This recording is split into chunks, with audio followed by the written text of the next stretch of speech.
Astăzi vreau să vă prezint top 10 cele mai scumpe echipamente militare pierdute de Rusia, ireversibil, rar și dureros. În timpul războiului, rușii au pierdut cel puțin 48.300 de unități din diverse echipamente, de la nave mari de război până la mii de drone mici. Printre țintele afectate au fost cele mai scumpe arme, care sunt arme ireversibile, irecuperabile pe termen lung. Distrugerea lor arată una dintre abordările strategice ale forțelor de apărare ucrainene de a lupta tehnologic, eliminând cele mai complexe și costisitoare arme ale Rusiei. 1. Liderul incontestabil din această listă a fost și rămâne crucișătorul de rachete Moscova, valoarea fostei nave amiral al flotei ruse de la Marea Neagră, care a fost doborâtă de către forțele de apărare ucrainene în aprilie 2022, este estimată la 750 de milioane de dolari. 2.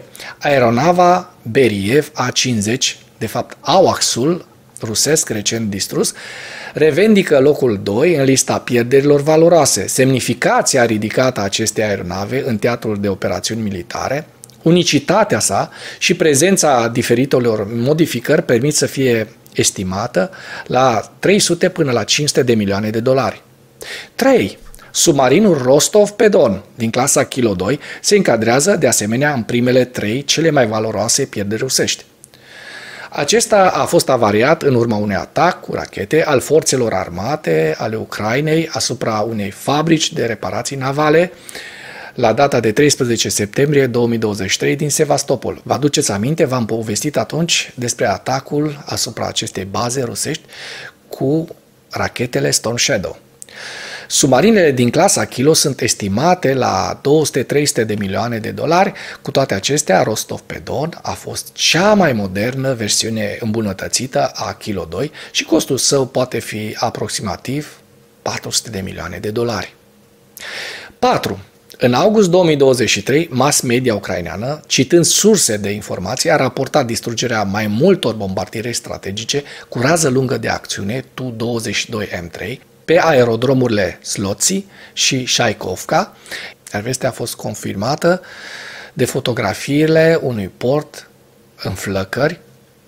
Mai târziu, într-un interviu pentru Radio Svoboda, șeful Radio Europa Liberă, șeful GUR, Kirilo Budanov, a confirmat că 2 avioane Tu-22M3 au fost distruse, alte 2 au fost avariate, iar acesta este unul dintre cele mai scumpe avioane din Federația Rusă, deoarece nu pot fi construite din nou. În 2023, Forbes a estimat avionul rus ars la 294 de milioane de dolari. 5. De la începutul invaziei pe scară largă, Ucraina a distrus mai multe nave amfibii rusești mari.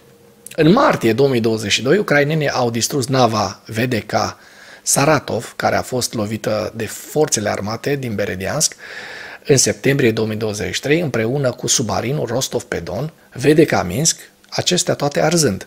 Navele din clasa VDK pot fi evaluate de la 70 la 100 de milioane de dolari. 6.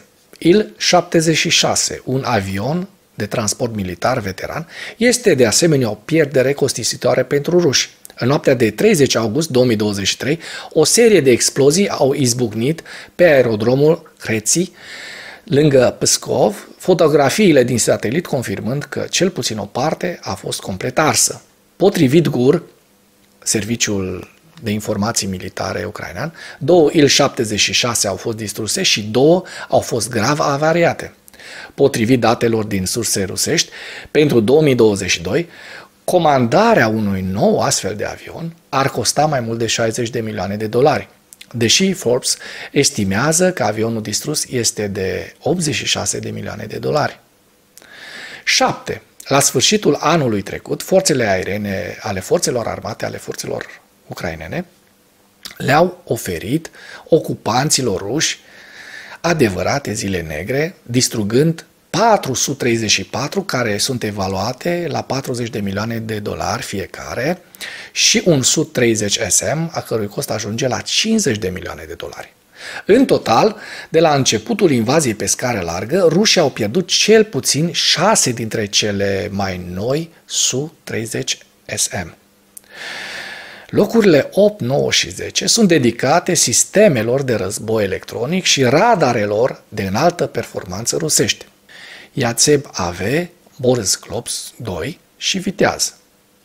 Un articol separat al acestui videoclip merită toată atenția asupra echipamentelor de război electronic de înaltă tehnologie, radare și complexe de rachete care au afectat într-un fel sau altul forțele de apărare. De exemplu, viața radarului rusesc unic, Yatseb AV, s-a dovedit a fi scurtă în timpul războiului din Ucraina. Recent, luptătorii ucraineni au distrus și lansatorul sistemului de rachete antiaerene S-350 Viteaz. Printre exemplele interesante care au fost distruse de către forțele de apărare ucrainene se numără și mașinile complexelor de război radioelectronic Moscova 1 și Borisov-Glebs 2.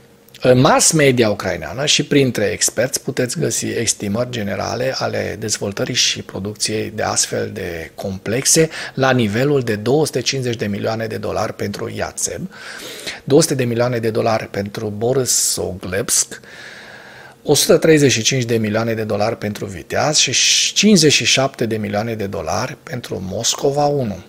Dar este dificil să se estimeze chiar și aproximativ costul unei mașinării distruse din compoziția complexelor, care poate include de la 3 până la 9 sau chiar mai multe piese și echipamente. Prin urmare, pe lista noastră, exemplarele distruse sunt pe ultimele 3 locuri, cu o estimare foarte aproximativă de 20-40 de milioane de dolari. Mulțumesc pentru vizionare. Dacă vrei să susții acest canal, abonează-te la Animatura. Apreciez mult asta.